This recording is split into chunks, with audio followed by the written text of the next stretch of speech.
নমস্কাৰ, কি খবৰ? মই নিৰঞ্জন বৰা। মোৰ ইউটিউব চেনেল আৰু ফেচবুক পেজ নিৰঞ্জন বৰালৈ আপোনালোক সকলোকে পুনৰবাৰ স্বাগতম জনাইছোঁ।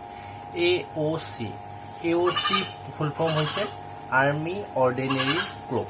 ইণ্ডিয়ান আৰ্মিৰ এটা এক্সট্ৰা ডিপাৰ্টমেণ্ট হয় AOC। প্ৰতি বছৰে পোষ্ট আহি থাকে, প্ৰায় 1000ৰ পৰা 1500 মান পোষ্ট আহি থাকে।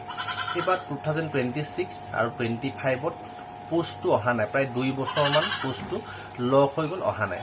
এতিয়া এটা নটিচ ভাইৰেল হৈ আছে, মই নটিচখন দেখাই দিম, আপোনালোকে ইয়াতে দেখাই দিম, আপোনালোকে চাই ল'ব। এই পোষ্টখনৰ মতে প্ৰায় 2800 মান পোষ্ট অহাৰ নটিচখন ভাইৰেল হৈ আছে। এই পোষ্টত যিহেতু কোনো ধৰণৰ ইণ্ডিয়ান আৰ্মি অৰ্ডিনেৰী ক্ৰপত যাবলৈ হ'লে হাইট আৰু চেষ্টৰ কোনো প্ৰয়োজন নাই, জাষ্ট ৰানিং হ'ব কিছুমান পোষ্টত অকল এক্সাম হ'ব, আৰু মেডিকেলো তেনেকুৱা নহয়, ইমান হাৰ্ড মেডিকেল নহয়, আপোনালোকে ডাইৰেক্ট চাকৰি পাবলৈ সক্ষম হ'ব। কি পোষ্ট আহিব, পোষ্টখিনি ৰিয়েল নে ফেক? ফেক নহয়, ৰিয়েলে হয়। কেতিয়াৰ পৰা এপ্লাই হোৱাৰ চান্স আছে, গোটেইখিনি কথা এইটো ভিডিঅ'ত বুজাই দিম। ভিডিঅ'টো শেষলৈকে চাব। যিসকলে এতিয়ালৈকে ইণ্ডিয়ান আৰ্মিত চাকৰি পোৱা নাই ন, যিহেতু আজিকালি অগ্নিবীৰ কৰি পেলালে, তাত মাত্ৰ 22 বছৰলৈকেহে লয়, 17 বছৰ 6 মাহৰ পৰা। কিন্তু এইখিনি পোষ্টত তেনেকুৱা নহয়, আপোনাৰ মিনিমাম 25 বছৰলৈকেতো ল'বই, আৰু লগতে 3 বছৰ OBC কাৰণে ৰিলেক্সেশ্যন থাকিব, আৰু SC ST কাৰণে 5 বছৰ, প্ৰায় 30 বছৰলৈকে এইখিনি পোষ্টত আৰ্মিত যাব পাৰিব। গোটেইখিনি কথা, বয়স, কোৱালিফিকেশ্যন, চিলেকশ্যন প্ৰচেছ, কি পোষ্ট আহিব, কোৱালিফিকেশ্যন কিমান লাগিব, কেতিয়াৰ পৰা এপ্লাই হোৱাৰ চান্স আছে এইবাৰ 26ৰ, গোটেইখিনি কথা বুজাই দি ভিডিঅ'টো শেষলৈকে চাব। তাৰ আগতে যিসকলে মোৰ ইউটিউব চেনেলত ভিডিঅ' চাই আছে বা ফেচবুক পেজত ভিডিঅ' চাই আছে, ইউটিউব চেনেলটো যদি ছাবস্ক্ৰাইব কৰি ৰখা নাই আৰু ফেচবুক পেজটো যদি ফ'ল' কৰি লোৱা নাই, প্লিজ ছাবস্ক্ৰাইব ফ'ল' কৰি ৰাখিব, যদি এনেধৰণৰ চাকৰি ৰিলেটেড ইনফৰ্মেটিভ ভিডিঅ'সমূহ পাই থাকিব বিচাৰে।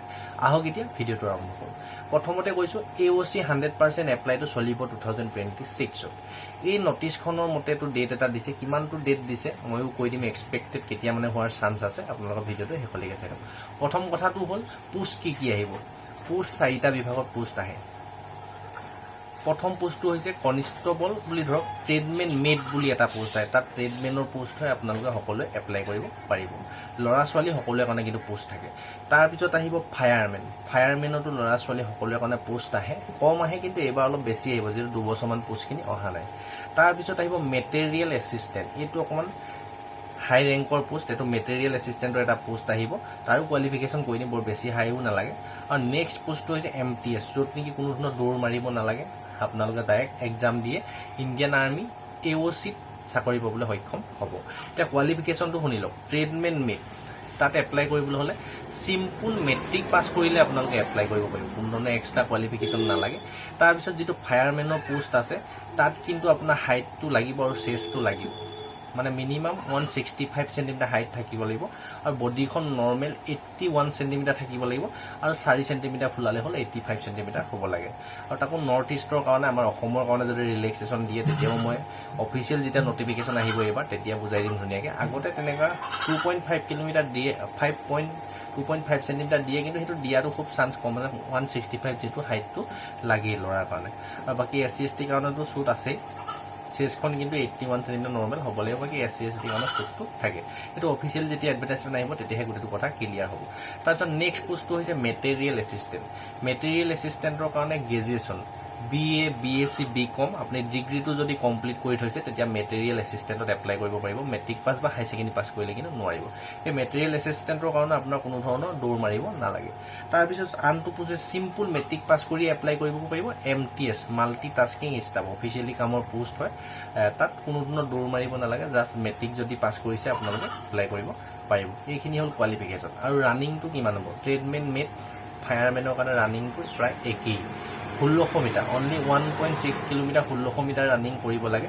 তাতে টাইমিং যদি চাই, ট্ৰেডমেন মেটৰ কাৰণে যদি চাই 6 মিনিট সময় দিয়ে, তাৰ কাৰণে 1600 নহয়, ট্ৰেডমেন মেটৰ কাৰণে 1500 মিটাৰ দৌৰ মাৰিব লাগে, 6 মিনিট সময় দিব। 6 মিনিটৰ ভিতৰত ল'ৰা হ'লে সোমালে হ'ল। আৰু ছোৱালীৰ কাৰণে 800 মিটাৰ, তাতো চাগে প্ৰায় 4 মিনিট 5 মিনিটমান দি দিয়ে নেকি, 4 মিনিটমান দিব। যেতিয়া অফিচিয়েল এডভাৰটাইজমেণ্ট আহিব, তেতিয়া মই ধুনীয়াকৈ বুজাই দিম, অফিচিয়েল এডভাৰটাইজমেণ্ট দেখায়।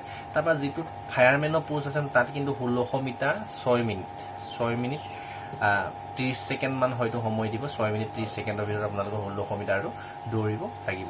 আৰু লগতে এটা ৱেইট ডঙা কিন্তু আছে, দুইটা, ট্ৰেডমেন ট্ৰেডমেনৰ পোষ্টটো আৰু ফায়াৰমেনৰ কাৰণে ৱেইটটো কিন্তু দাঙিব লাগিব ফায়াৰমেনৰ কাৰণে মিনিমাম 65 কেজি ৱেইট দাঙি 100 মিটাৰ দৌৰিব লাগিব 90 ছেকেণ্ড নাই মানৰ ভিতৰত 1.5 মিনিট মানৰ ভিতৰত আৰু ট্ৰেডমেনৰ মিটাৰৰ কাৰণে 50 কেজি ৱেইট দাঙি প্ৰায় 100 মিটাৰ দৌৰিব লাগিব 90 ছেকেণ্ড মানে 1.5 মিনিট মানৰ সময়ত আপোনালোকে দৌৰিব লাগিব যেতিয়া অফিচিয়েল এডভাৰটাইজমেণ্ট আহিব ন তেতিয়াহে কথাটো ক্লিয়াৰ কৰিব পাৰিম টাইমিং কিমান থাকে বাকী হাইট চেষ্টৰ কথাটো কৈছোৱে ফায়াৰমেনৰ কাৰণে হাইট চেষ্ট লাগিব আৰু ট্ৰেডমেন মেটৰ কাৰণে কোনো হাইট চেষ্টৰ প্ৰয়োজন নাই মেটেৰিয়েল এছিষ্টেণ্টৰ কাৰণে হাইট চেষ্টৰ প্ৰয়োজন নাই MTSতো ৰানিঙো নহয় আপোনালোকৰ হাইট চেষ্টৰ প্ৰয়োজন নাই এইখিনিয়ে হ'ল কোৱালিফিকেশ্যন আৰু সিলেকশ্যন প্ৰচেছটো তাৰপিছত গোটেইখিনি পোষ্টৰ প্ৰথম ফিজিকেলটো হৈ যোৱাৰ পিছত ফায়াৰমেন আৰু ট্ৰেডমেন মেটৰ এক্সাম হ'ব আৰু তাত কোনো নিগেটিভ মাৰ্কিং নাথাকে আৰু নেক্সট হ'ল MTS আৰু মেটেৰিয়েল এছিষ্টেণ্টৰ কাৰণে ডাইৰেক্ট আপোনালোকৰ এক্সামে হ'ব এটা এক্সামে হ'ব এক্সাম পাছ কৰাৰ পিছতে ডকুমেণ্ট ভেৰিফিকেশ্যন হ'ব আৰু মেডিকেল তেনেকুৱা একো নহয় ফায়াৰমেনৰ কাৰণেও নহয় মেডিকেল